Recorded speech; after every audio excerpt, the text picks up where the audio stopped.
Commencing right now, we are going to be friendly to Ms. Drysdale.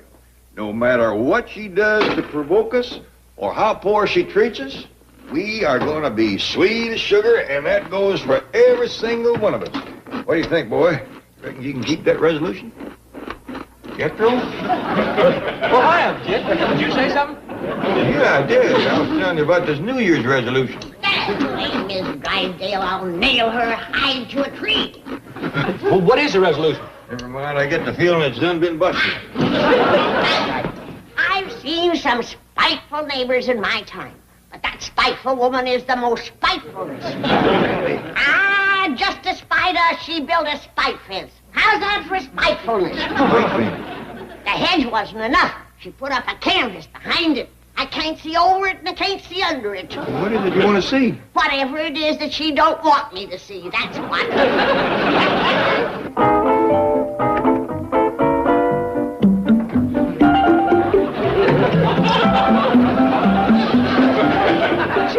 Chief, who were those strange little creatures? What strange little creatures? Well, 3 tiny green men just walked out of your office. What were you drinking last night? Oh, I had my usual nightcap of celery and spinach juice. Now, Chief, I did see 3 tiny green men. Okay, I saw them too. Oh, thank heaven. Who were they? Martians? Oh, well, they certainly gave... Martians? I am in their power. My instructions are to... No, Chief, stop that. Well, what's gotten into you? The advertising scheme of the century. Those little green men are going to make this bank the most famous financial institution in the world, and all within the space of 5 minutes. What? It's New Year's Day. At the Rose Bowl, 100,000 people watching. Millions more on television. Suddenly, a flying saucer appears. A flying saucer? It hovers over the bowl. Every eye is turned skyward, and every camera turned upon it. Suddenly, a voice booms out. Take us to your leader, your financial leader, the Commerce Bank of Beverly Hills. What were you drinking last night? Coffee. I spent the night in conference with the Flying Montaneros. The Flying Montaneros? Yes, they're those little green men. They're Italian midgets. They do a balloon act, so I had the balloon modified to look like a flying saucer. Where are you going? To take my little Martians to their spacecraft. Oh, where is it? Even they don't know where it is. It's in a spot no one suspects, hidden behind a hedge and 10 feet of canvas. And no one's going to see it until it arrives at the Rose Bowl.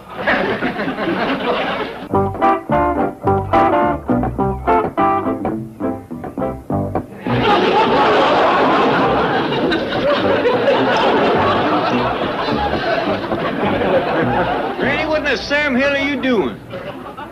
Oh, just out for a little walk. On stilts?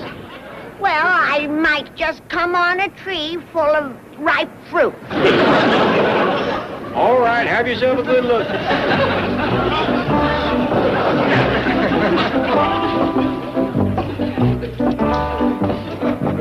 Well, watch out for Jethro. He's going to come barreling around the side of the house any minute now in a truck. Jethro, look out for your Granny. Granny, watch out.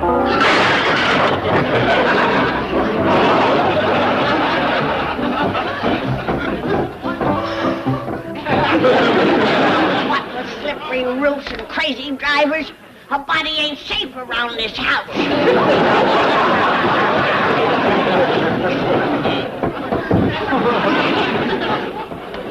Jet, is she all right? So far. But if that muley little woman don't find out what's on the other side of that spite fence pretty quick, Well, how about I go look and tell her? might save us all a heap of misery. I'll be right back.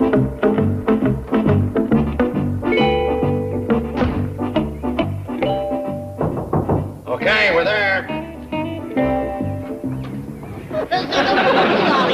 Louis, abbiamo questo stupido. Mamma mia, dove sta, Never mind. This is where you hide out till launch time. Now, there's nobody home. The house is yours. But don't answer the phone. Don't answer the door. Quando pigliamo i soldi? Sorry, I don't understand Italian.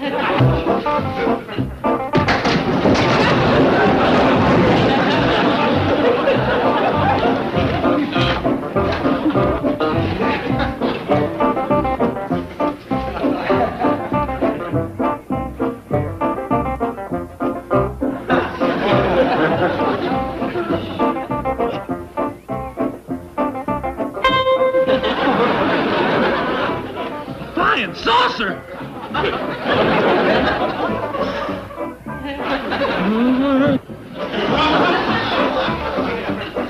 He's landed. Come on, answer the door. What kind of good neighbor are ya? Hey, spiteful old biddy.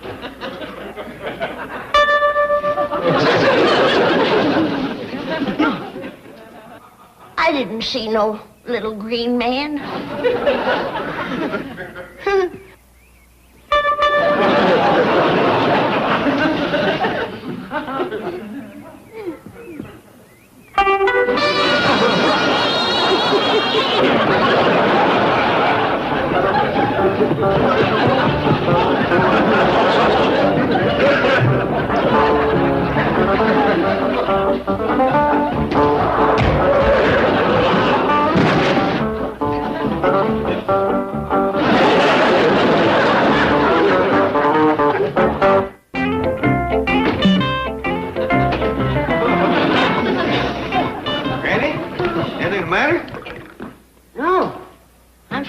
You look like you seen a ghost.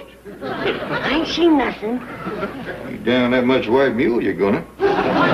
Kid, could we sit down and talk a little? Sure. Come on. What do you want to talk about? Oh, nothing in particular. It's just that we ain't chewed the fat for a while. Well, that's the truth. Kid, have you noticed that folks is getting shorter and greener? Granny? Yeah. Shorter and greener? Uh-huh. No. I can't say that I've noticed that. Why'd you ask? Oh, there's no reason. Just that if you had, it sure would give us something to talk about.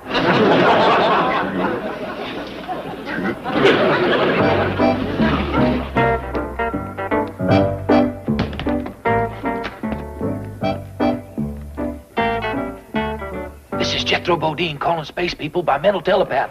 I know you're probably looking for a big Earth brain to take back to Venus or Mars or wherever.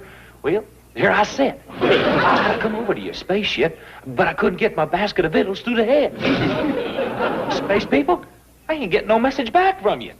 Let me know if I'm coming through. I feel something. You're coming through. Oh, you're really coming through to me now. That message is bored right into my brain.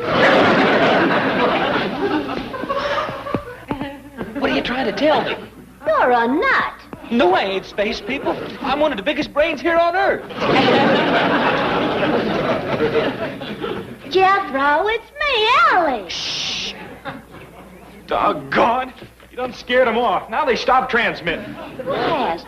What are you talking about? The Martians is next door. Oh, they friends with the Drysdales? Dumb old girl. Martians is from outer space. They landed their flying saucer in the Drysdales' backyard. What for? To try and contact me. They always try to locate the Earthman with the biggest brain. The Martians is hundreds of times smarter than ordinary folks. Well, if they's here to contact you, and so all for it smart, how come they landed in the wrong yard?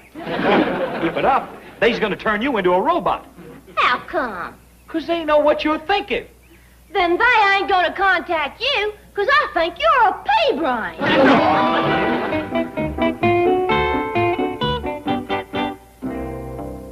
George Washington? Okay, that's a good expression. Hold it right there.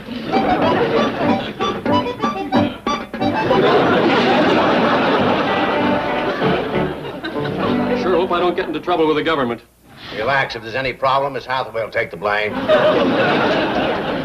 Chief, what kind of madness is this? The kind of madness that's going to make me king of the bankers. Oh, have those printed up in exact dollar bill size. Oh, in lovely mint green. Oh, a great advertising scheme. My little Martians are going to toss thousands of Drysdale dollars from their flying saucer. And it'll be... You can't duplicate money. That's counterfeiting. Oh, but please listen to me. This idea is getting completely out of hand. And now stop and think. You're taking terrible chances. Yeah, I guess maybe I am leaving myself wide open for trouble. Oh, believe me, you are. Okay, take a memo. Ready. I, Jane Hathaway, hereby confess that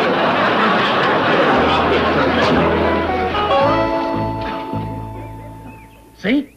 Yonder's the saucer. Look, coming. Credetto che volare? They must be Martians. Così cosa? What are they saying? I don't know. They's talking Martian. Hey! Questa casa non te non si può. Oh, sto bancare male. Sorry. I'm gonna go tell Poindexter. That fool Jethro was fixing to tote off every scrap of food in the house. There must be a ton of victuals in here. Yeah, that lasted boy pretty near half a day. Where do you think he was fixing to go? Pa, Granny. Guess what's going on over to the Drysdales? I don't want to hear. But there's a flying saucer over there. And some little green men about this high. You seen them too? Yes'm, Granny. With green faces and wires sticking out of their heads? Yes'm, Granny. They's from Mars. I knowed they was out of staters. Hold on. You seen little green men with wires sticking out of their heads? That's right, Uncle Jed. I figured they'd come to take me back to Mars with them. They ain't taking you nowhere, the little goomers, scaring the wits out of folks. Now you take and put this stuff back in the icebox. But, Granny, I'm going to need that for lunch. Mars is a fur piece off, and I can't count on them for victuals. From the looks of them, all they eat is greens. And not a whole lot of this. Now, wait a minute. Let me get this straight. All three of you have seen these little green men over to the Drysdales. That's right. Yeah. Well, I reckon maybe that explains why Miss Drysdale put up that high fence. What you mean? Well, we all know what great store that woman sets by appearances. Well, here she's got out-of-town company, and she's ashamed of it. Serves her right. She complained about the way we looked. All the more reason to treat them friendly, so let's invite them over for victuals. All right. I can't believe what I'm hearing. You dumb old country people are talking like Martians is just plain folks. They's from another planet, clean out in space, hundreds of miles away. They smarter than human beings, even smarter than me. And your brain never got in the way of eating, so go out and invite them for victuals. Can't you understand that? I'll show you how smart they are. I'll talk to them by mental telepathy. Jethro Bodine calling spacemen. Come in, spacemen. You're coming through again. I still can't cipher your code, but I got a message for you. Boy.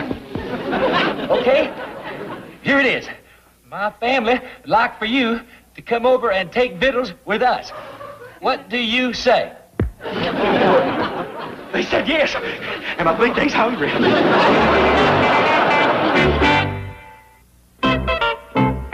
Allora che facciamo noi? Né cibo né denaro.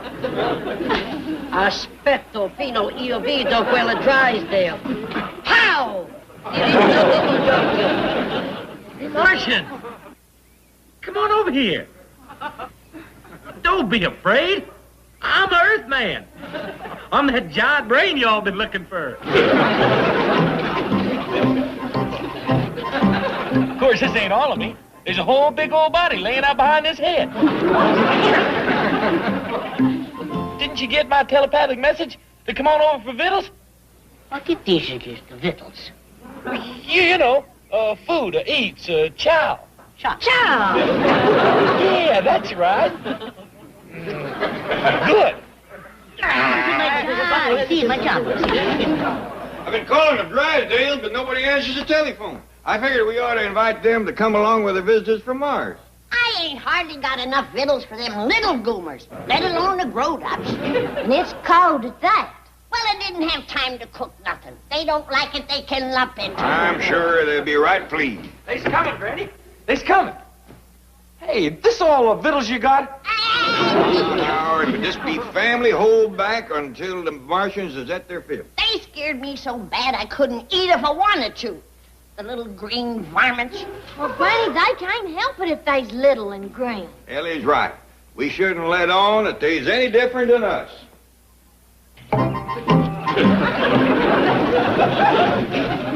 Leastways, let's try our best. Well, howdy there, neighbor. My name is Jed Clampett. Good to see you.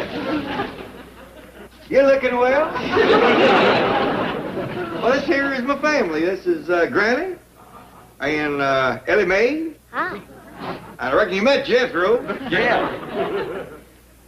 Well, victuals is on. Put your feet under the table and dig in. What's the matter? Ain't it good enough for you? Be careful. They'll vaporize you. I'd like to see 'em try. Come on, sit down. Give it a taste. Yeah, Granny's grits is awful good. How's the weather been back to Mars? Cousin Pearl says they've been having a cold snap at home. Did y'all have a nice trip? Well, come on, commence. Oh, gracias. I ain't got no grazie. You'll eat grits and like it. You too, Ellie. Well, now enjoy yourself. Eat your fill. If you run out, there's plenty more in that big basket, Johnny. Granny, if you don't stop me muffing them Martians, they's gonna turn us all into robots. What's a robot? That's where they take these little electronic things and plant them under your hide, and then you got to do their bidding. What dickens you say? And from then on, you just walk around with a stupid look on your face. Where did they plant yours? These Martians has got a spiteful streak in them. We better find out more about them. I'll call Mr. Drysdale down to the bank.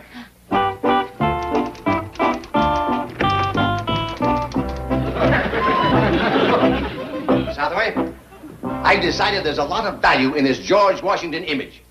Why, I could become known as the financial father of our country. Chief, the flying saucer idea was bad enough, but this is going to get you a cell with rubber walls. That's the difference between us. You make your living pounding with your fingers. I use my head. That explains it.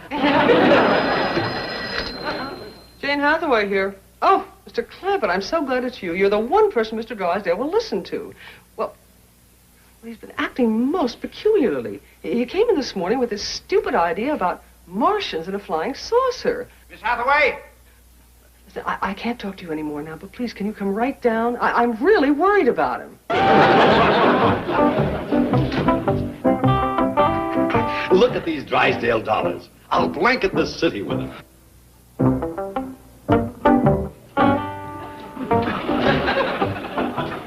Did you see them crazy clothes? Yeah, and his hair has growed long and turned snow white. It's 100 years old. They got one of them things under his hide somewhere. My little Martians are gonna toss these Drysdale dollars out of their flying saucer by the thousands. Everybody will get some. Listen to reason. Nothing's going to stop me. I've got it up here. They put it in his head. You want I should snatch it out? No, Jethro. If they got him to the point where he's throwing away his own money, it's too late. So, I just hope we get home in time to see Granny and Ellie. yeah. Granny can't stand that much aging. Hey, you all right? Well, sure, pal. Where's Granny? Well, she just went tearing out of here with her shotgun. What you doing? She's all right, Uncle Jed. Shotgun? Says she's gonna blow that there flying saucer to kingdom come. Oh, that silly little old country woman.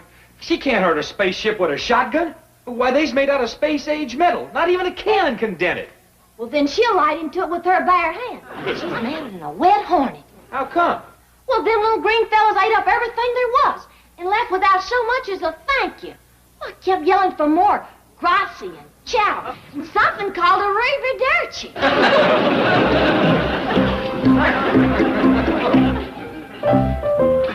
All right, you greedy little grit grabbers. I'm gonna count to 3 to get your little green carcasses out of here. If you don't, you ain't never gonna get right. 1, 2, 3.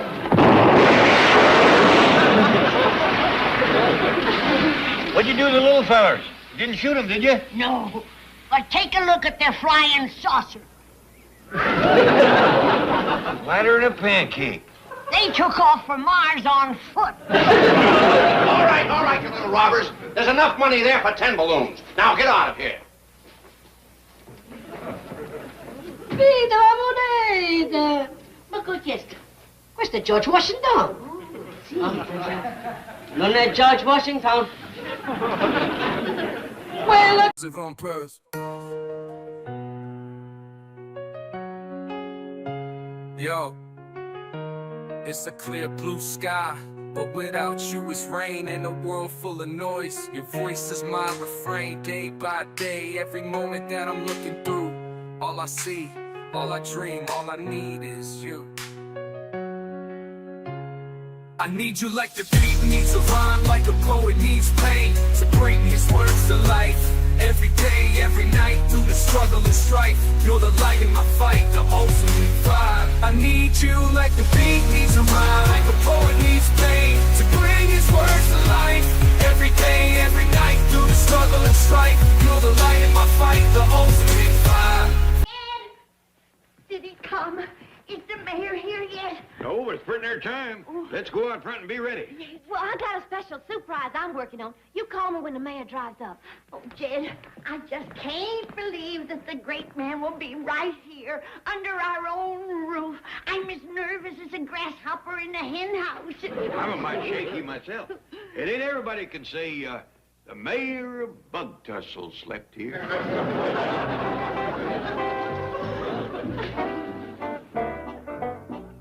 Come on out where you can see the banner I made. It's dandy. What's this here? I did. You said we ought to roll out the red carpet for the mayor. Where'd you get it? I ripped it out of the upstairs hallway. Why that? Boy meant well. Looky, yonder's my banner. Welcome, Hog. Yeah, that's his name, Mayor Hogg. It's spelled with 2 G's. The most honored name in the hills. Okay, I'll change it. Maybe it'd read better if you put mayor in front of Hog. All right, I'll get right at it. Oh, there ain't time. He's turning in the gate. I sure would hate for him to see that sign. I got another one that's a special welcome from me. If I wave it, maybe he won't notice the big one. It needs fixing, too. It reads like you're welcoming yourself.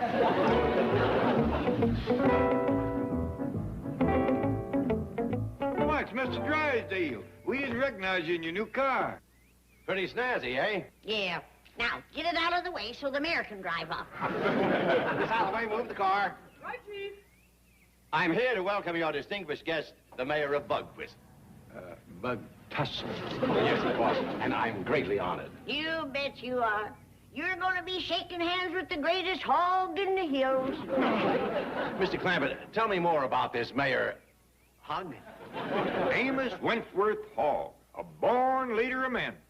Greatest speechmaker you ever did hear. Oh, he's a spellbinder. When he gets through talking, you just beg to have your taxes raised. Never lost an election. Won them all by a landslide.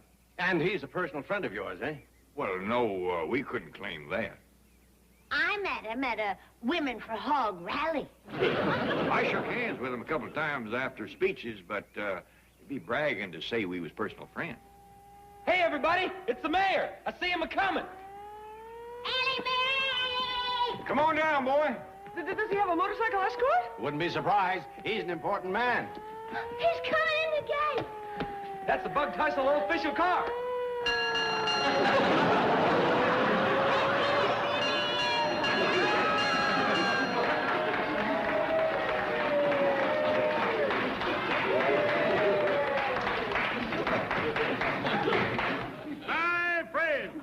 I bring you greetings from the good people of Bug Tussle, from which I came.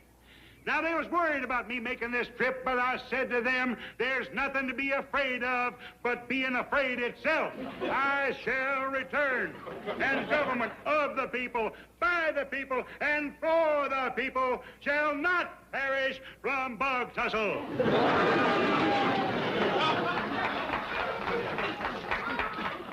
That man sure does things with words, don't he?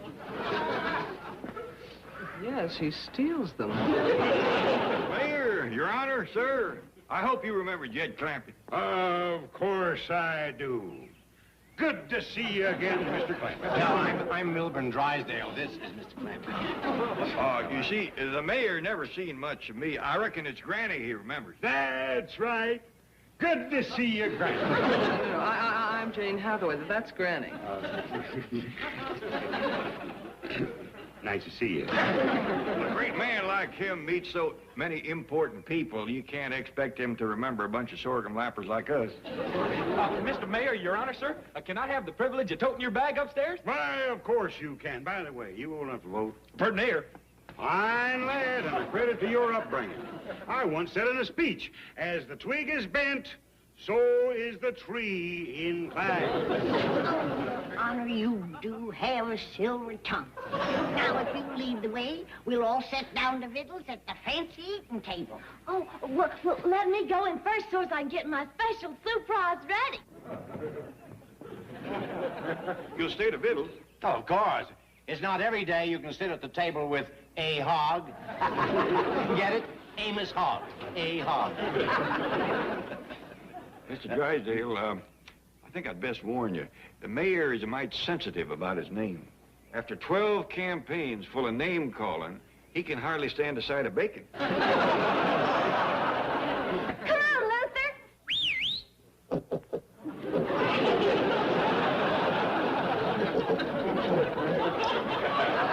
Ellie Mae Clampett, you know I can't abide no hog in my house.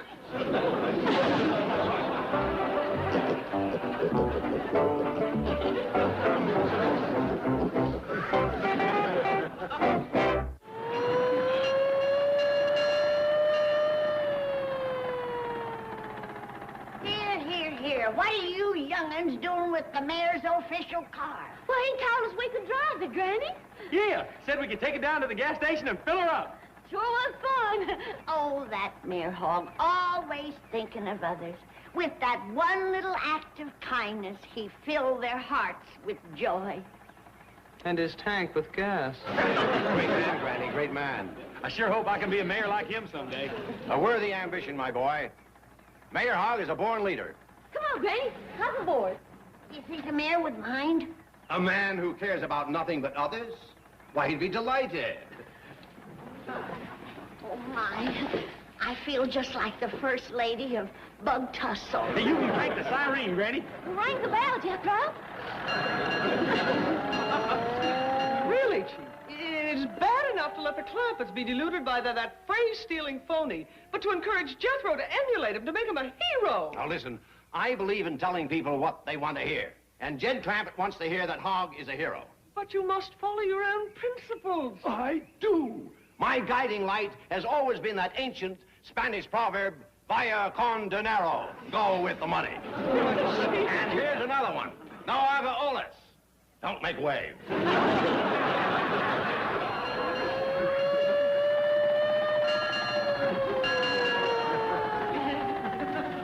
All right, you young'uns wait here. We'll be back quick as we give Mrs. Drysdale the good news. Everything's all right, Chief. It isn't the police. The bank isn't being robbed. Oh, thank goodness. What was that siren? Just Mayor Hogg and Clampett to the Bug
ever figure out what that meant. Oh, but it sure caught on. Had a dandy ring to it. And then there was the year. Granny, we could go on forever about the mayor, but we've bent Miss Jane's ear long enough. When the things that man said would fill a book. True, and I think he's got it. That's what everybody says. Amos Hogg has got it. I've tried to ask Mr. Clampett for the money, but I just can't bring myself to do it. How much money are we talking about? You see, to them, I've always been a hero. How much? A knight in shining armor. How much? About 100,000. You'll be a knight in rusty armor before you get 100,000 out of me. You could call it a campaign contribution. Forget it. I'm a shoe-in winner with my new idea. I'm declaring war on poverty. Goodbye, Your Honor. Suppose I give you a note signed by the mayor and 5 top of I just can't ask Mr. Clampett for the money. Now, what am I going to do? You made your bed. Lie in it. Say, that's a good one. Will you write that down for me?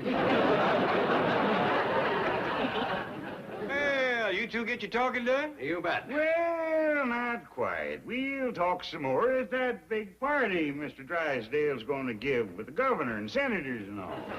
That ain't gonna be too much trouble, Mr. Drysdale? Well, Of course not. I say he made the bed. He ought to want to lie in it. Hear that? The mayor just come up with another dandy.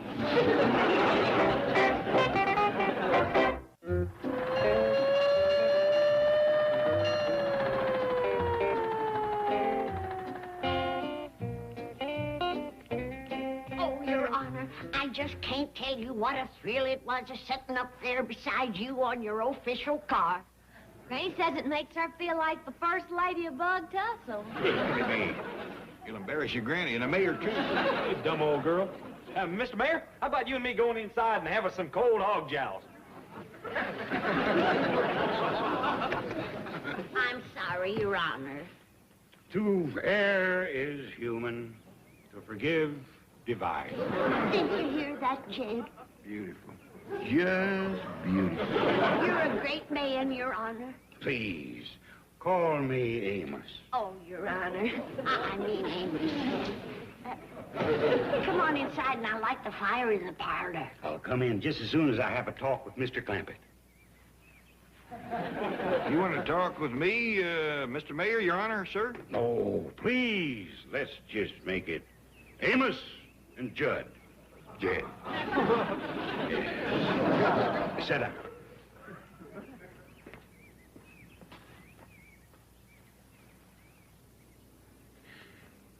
I reckon you're wondering why I came out here. Why? I said to myself, go west, Amos Hogg, go west. Granny and me kind of figured that you had your eyes on the big job back in Washington. Me? No, I do not choose to run for president. If nominated, I will not accept. If elected, I will not serve. Yeah, well, I'm glad to hear that you're going to stick with Bug Tussle, but why'd you come out to California? Jed, I'm going to have to ask you for something, and it comes hard. Shucks, I'm honored to think that you'd come to me. What is it? As you know, I've devoted my whole life to serving the people of my community, not just as mayor, but as tax assessor, treasurer, police chief, fire chief, and justice of the peace. Bug Tussle owes you a lot. Yes. I owe a lot to Bug Tussle. It seems to me that the scales is tipped in your favor. Why, you never even took time out to have yourself a wife and family? I'm a lonely old man coming into the twilight years of a life lived with malice toward none and charity for all.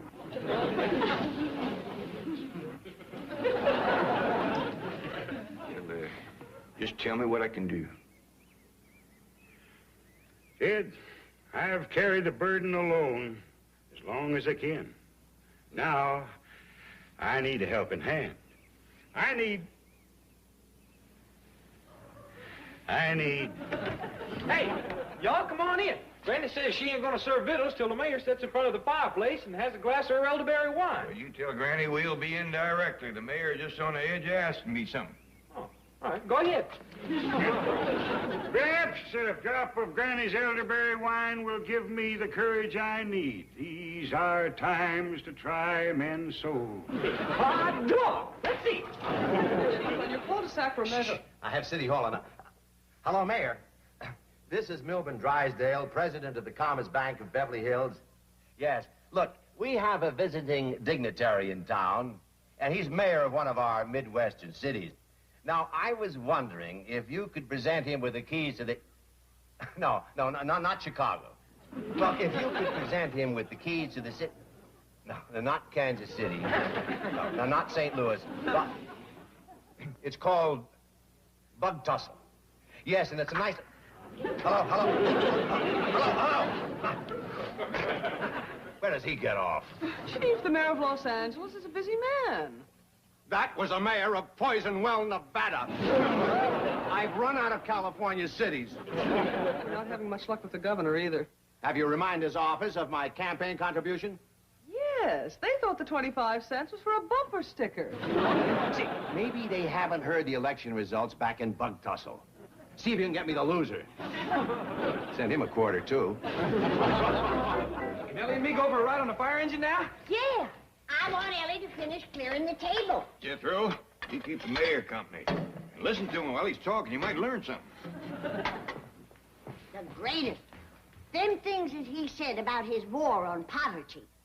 He was going to make sure that every man got more than $50 a year. And he just made up a brand new slogan. 54-40 a fire. I wish this would have happened when I was a young widow. I might have had a chance of being the first lady of Bug Tussle. Granny, this may be telling tales out of school, but wasn't politics that brought the mayor out here. What you mean? He just tried to ask me something, and he couldn't find the words. Amos Hogg? Tongue-tied as a lovesick schoolboy. Lovesick? Jed, you don't mean I sure do. you're greening me. He done everything but come right out and ask for your hand. Oh! Are you all right? It's the dream of every woman in the hills to be the first lady of Bug Tussle. We could buy 2 or 3 fire trucks if Granny was first lady. Hook and ladder, pumper, big red convertible for the fire chief. That'd be me. Mayor Hogg? Hey, Mayor Hogg. I say we could have a real fire department with Granny's money. Money? Granny has money? Well, yeah. Not as much as Uncle Jed, but it comes to better than $15 million. Dollars? Well, heck yeah. And it'd all be yours if you marry her. Marry her? How much you say? 15 million. 15 million? Why, with that kind of money, I could build a whole new town. Hog City! Well, I'm the fire chief. Oh, Mayor, about that talk we was having, maybe if you spoke to Granny... I was on my way to the kitchen for that very purpose. Oh, Amos. Let's go, Jethro. But Uncle Jed, I want to listen and see if I'm going to be fire chief. But Uncle Jed... Sit down, Granny.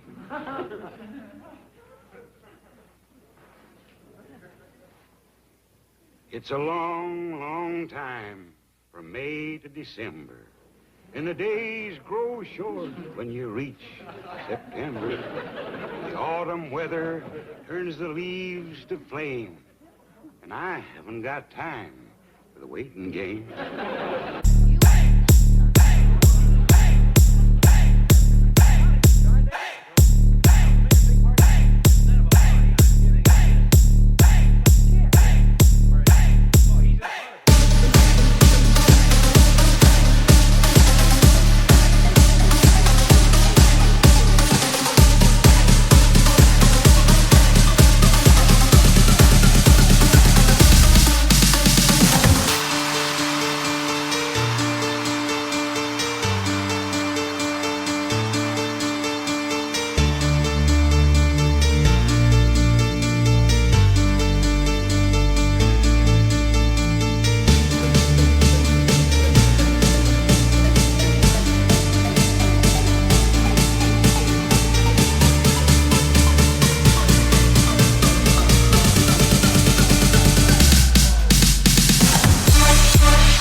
doctoring? Can't tell you, Jed. I just know I gotta do it. Well, who's going to take care of us? I thought of that. Sit down. I may have to go back home, but I just can't leave you in this miserable city of Beverly Hills without one single trained doctor. Granny, there's more doctors here than you can shake a stick at. So I've decided to train one of you to carry on the traditions of the hypocrite's oath. Well, don't keep looking at me, Granny. I decided I don't want to be a brain surgeon. I want to be a soda jerk. And I want to be a veterinarian. Take care of critters. Well, the choice is yours to make. Thank you, Granny. Yeah, thanks, Gran. And the choice is to learn doctrine or get took to the woodshed. But, Granny... Never mind what Granny. Hi, Dame. Hello, Mr. Clampett. How do you do, Mr. Clampett? Howdy, Miss Jean. What can I do for you? Well, it's about Granny and her doctrine. Shh, not so loud. Is Granny practicing again? Well, no, that's what I want to talk to you about. She's giving it up. Oh, that's a shame. We're going to miss her stump water and slippery elm ooze and all those other wonderful medicines. Yes, but after all those years of service, she does deserve a rest. Well, that ain't what she's going home for. Going home? You mean back to the hills? Yeah, she's wanting to take her share of the money. Money? She can't think of all those millions of people out here that need her. Well, they ain't exactly been breaking down the door. Anyway, she wants to go home and go into research. Research? Yeah, she wants to devote the rest of her life to finding a cure for freckles. Cure for what? Freckles. Oh, I reckon that ain't the real reason, but that's all I could get her to say. Well, surely something can be done to keep her here. I don't know what. Her mind is set. Quick as one of the young'uns learns enough doctoring to take over, she's gone. So I just come over to give you a little head start to getting her share of the money together. Jethro Seifert had come to about 16 million. No! Oh, one good thing. I did talk her out of taking it all home in silver. Wonderful. She'll settle for gold dust. Granny goes. Mr. Clampett will soon follow. Research? Freckle cure? Why could she be going? If I may offer an unemotional analysis based on my first-hand objective observations... Just spit it out. I think this has been brought on by her having no one to doctor. She misses feeling useful and needed. Yes, that's probably it. Well, why didn't you do something? Chief, I could hardly be expected to solicit patients for an unlicensed granny doctor. Wait a minute. We still have a chance. She would never run out on a sick friend. Chief, I could never deceive Granny with a fake illness. Who's talking about a fake? I'm only asking you to take a mild poison or break a bone or something. Look, I could drop this on you, but isn't your company loyalty good for one little fracture?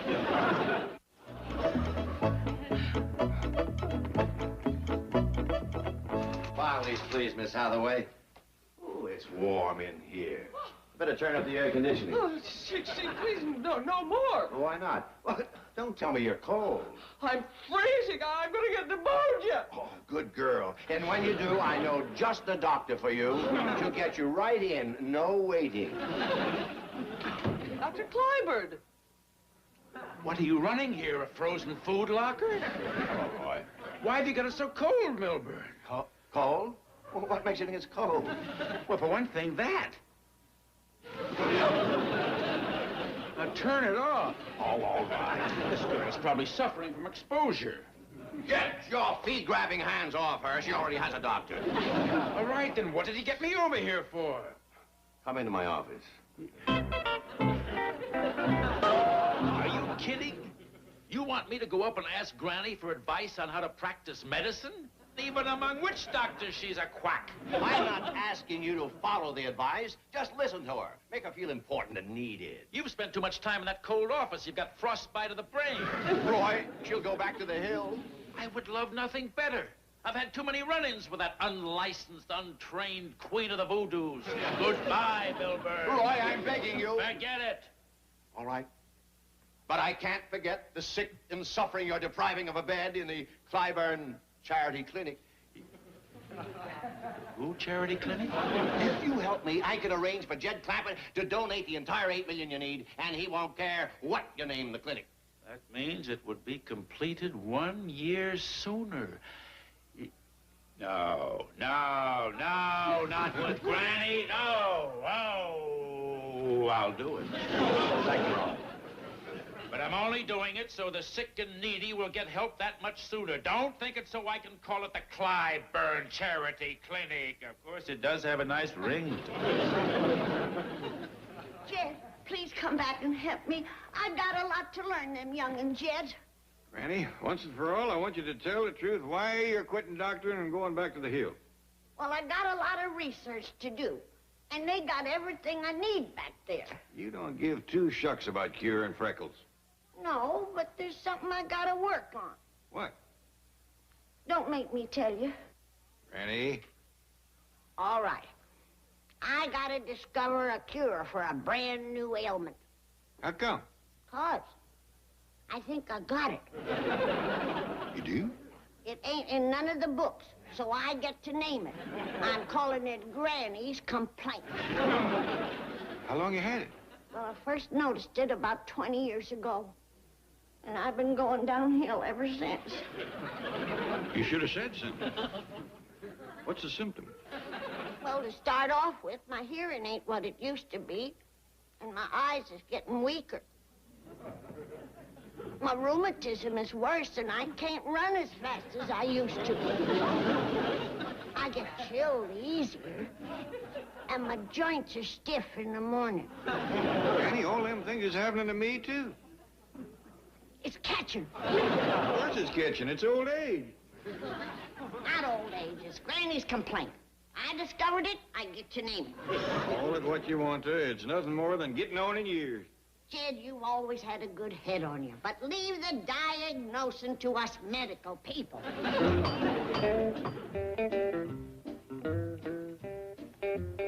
Funny, the last time I felt like this was just before they landed us at Guadalcanal.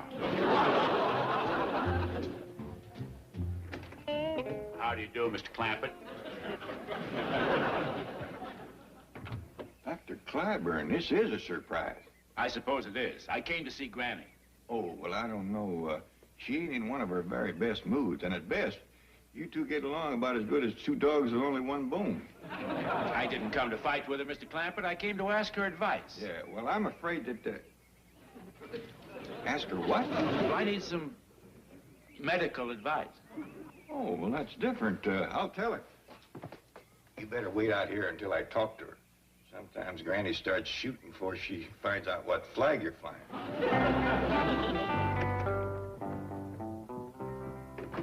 I thought I heard you talking out there. You did, and you will never guess who's waiting outside to see you. Who? Dr. Clyburn. Clyburn! Oh, he's after me. That gourd-headed city sawbones. Keep him out on the porch. I'll go upstairs and drop my chest of drawers on him. Oh, Granny, he's here to ask your advice. In a pig's eye, it's a trick. No, he's standing out there humble as a skinny mule. All right. But one wrong move out of him and he's gonna have a nose full of knuckles. Come in, Dr. Clyburn. Here's Granny. Hello, Granny. Howdy. Now, state your business. I'm in a hurry. Granny, I realized this morning that I have been too hasty in not taking advantage of having close at hand one with such great experience and knowledge. Go on. So I've come over hoping to spend some time with you and get some general medical advice. The dickens, you say. Did you hear that, Jed? I got to admire you, Doctor. What for? You should have been here 4 years ago. Now I ain't got time to mess with him. You don't? No. I gotta go back to the hills. Oh, please don't go, Granny. This means an awful lot to me. Well, you are some kind of a doctor, and my oath says that I gotta help you out if I can. So I guess I can spare you a little time. Thank you, Granny. Dr. Granny? Dr. Granny. Just what is it you want to know? I'm not quite sure yet. All right, I'll see what you're lacking. How do you treat spotted gimple? Spotted Gimple?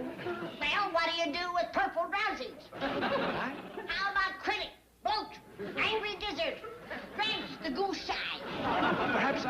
by their scientific names. Them is the scientific name. You better sort of start from scratch. Maybe I'd better. I ain't got time for private tutoring. You'll have to go in the class with Jethro and Ellie Mae. Go on upstairs, third door to the right, and sit in the back of the class.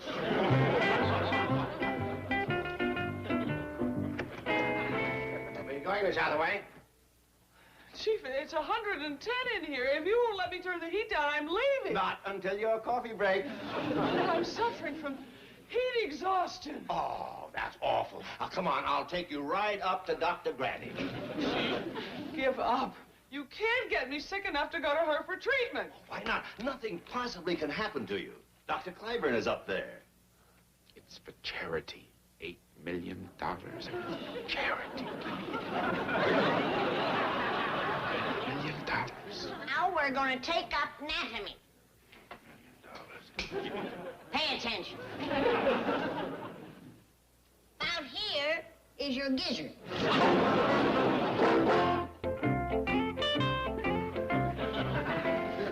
Granny, you know it's against the law to set up your still in Beverly Hills? It's against the law to make corn squeezers. This is my granny's complaint cure. Granny, I told you everybody's going to have Granny's complaint along about age 65. That's why I ain't taking the time to go home to find a cure. Case is an epidemic. While you're at it, I found 2 more symptoms. You have? Yeah, gray hair and wrinkles. It ain't old age, I told you that. And the whole world's gonna thank me when I find a cure. Well, leastways, I'm glad you give up trying to train the young'uns to take over for you. Well, it would have took too long to learn Ellie and Jethro. That's right. That's why I picked Dr. Clyburn. What'd he have to say on it? Well, I was just about to go tell him. He's in the kitchen, learning to make my skunk root dyspepsy potion. Dr. Clyburn, Roy? Oh, hello, Granny. Dr. Granny. I got some good news for you. Good news? I've been watching you, and I decided that you're the one to take over my practice. Your practice? This here is my patient file. Take good care of them. Oh, but I... Don't thank me. Just take it. You have this many patients? Well, to tell the truth, I ain't caught on too well out here. Jed, Jethro, Ellie Mae. That's about it. Granny, why are you doing this? I suppose I'll have to tell you. Sit down. Now keep this a secret. I ain't as well as I look. What's wrong? It don't matter. What matters is I got to find a cure for it. If you tell me about it, I'm sure I can help you. Roy, you've got talent. But for a young fella, you're awful cocky. Over that fire out yonder, I got cooking every root, berry, powder, potion, known to medical science. How are you going to beat that? Well, for one thing, have you tried penicillin? Penicillin? What's that? It's a drug. We get it from bread mold. Roy, you've got to forget them home remedies. It is not a home remedy. Haven't you heard of streptomycin, aureomycin, cortisone? Roy, you come to me for advice, and I'm giving it to you. Forget them quack medicines. Stick with modern science. Your stump waters, your slippery elm ooze, cocoon root, and them wonder drugs like sassafras and wahoo bark. All right, Granny. You know best. Oh, the dyspepsy medicine.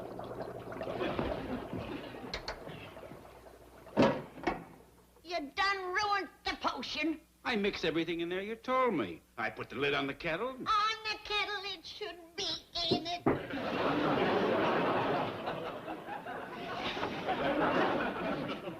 This pewter takes the bite out of the mixture.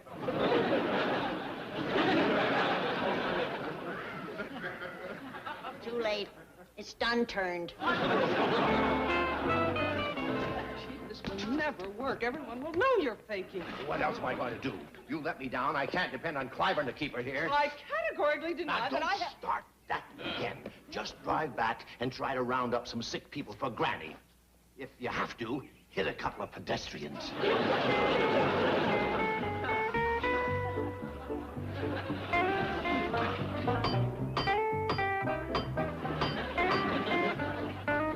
I'll get it, Ellie. What is it?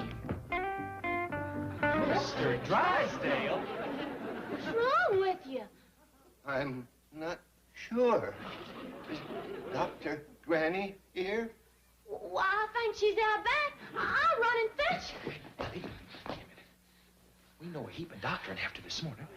Let's surprise Granny and give him a little of that there first aid. Annie, where's Dr. Clyburn? I just come from the kitchen. He ain't there. I told him to pack his little black bag and move along. I ain't got no more time to mess with him. I thought he was the one going to take over your practice. I couldn't trust my family to a superstitious quack like him. Why, his favorite medicine is moldy bread. Still be living in the dark ages. Whatever it is you're cooking here, it sure is putting out the fumes. It's my first try at a cure, Jed. Dripping through over yonder. 30 or 40 more batches, and I may have found what's going to rid the world of Granny's complaint.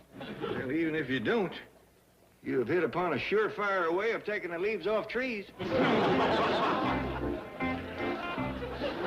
are you going to do with me? Where's Dr. Granny? Take it easy, Mr. Drysdale. You're going to be just fine. All right now, nurse. Why ain't you a nurse?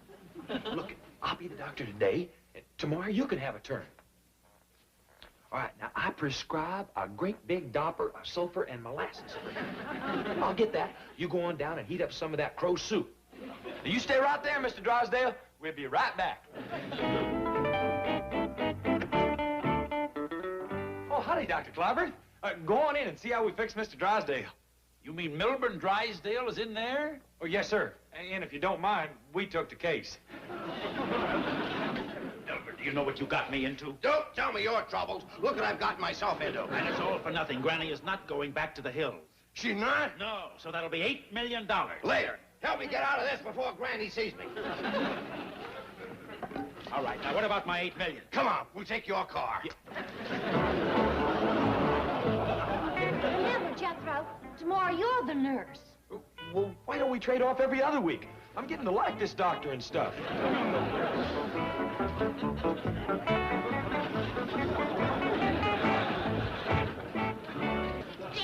I thought it'd come quick. Jed, I found the cure, Jed. What's the matter, Granny? Jed, I found the cure, and on the first batch, I've cured Granny's complaint. Granny, there ain't no cure for Granny's complaint. There is now. It took care of all of my symptoms. I'm even seeing twice as good as I ever did before. Twice as far? Twice as many. There's two of everything. I'm even hearing bells I never did hear ring before. There ain't no bells ringing. That's because you ain't had none of my cure. The pains have all gone out of my joints. Instead of chills, I got a nice, warm feeling all over.